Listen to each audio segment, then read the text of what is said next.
Bonjour, je suis Hakim La'alam et je vous propose ma chronique du mardi 8 février 2022. Elle s'intitule « Comme les cartels, le code d'honneur en moins ». Il s'en est fallu d'un cheveu, mais les services de sécurité de Dezedi, en collaboration avec leurs homologues espagnols, ont réussi à mettre en échec cette opération d'envergure. La tentative par Haddad de vendre ses biens en Espagne, notamment son luxueux hôtel. Il est bon que se souligne ainsi au grand jour et surtout au crayon gras, voire au gros stabilo baveux, la nature de l'engeance derrière les barreaux de la République. Des prédateurs, sans limite, et surtout sans stature ni génie.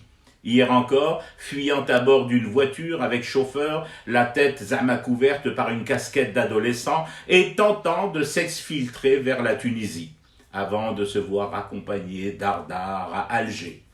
Aujourd'hui, des transactions immobilières fomentées en cellule pour se délester de ses biens indus et amasser de l'argent sur un compte offshore pour le clan, pour les jours à venir et le fameux « on ne sait jamais ».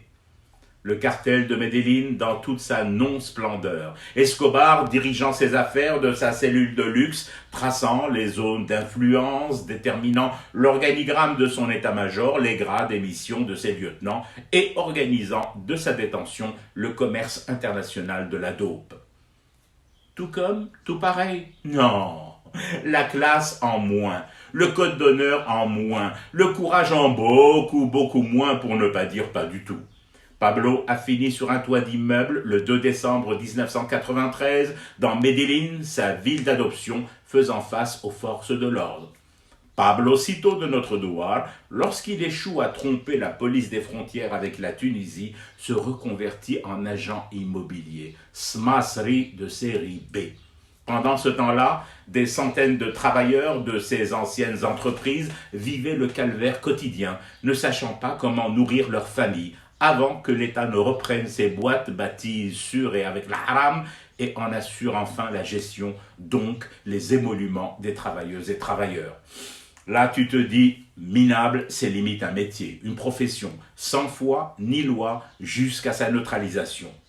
L'ivresse de la puissance achetée se donne à voir aujourd'hui dans sa petitesse, son abyssale vacuité.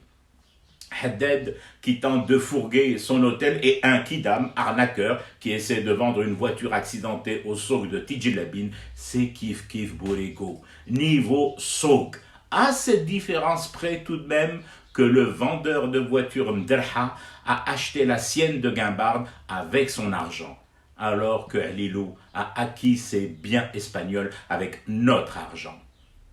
Définitivement et irrémédiablement minable. Je fume du thé et je reste éveillé, le cauchemar continue.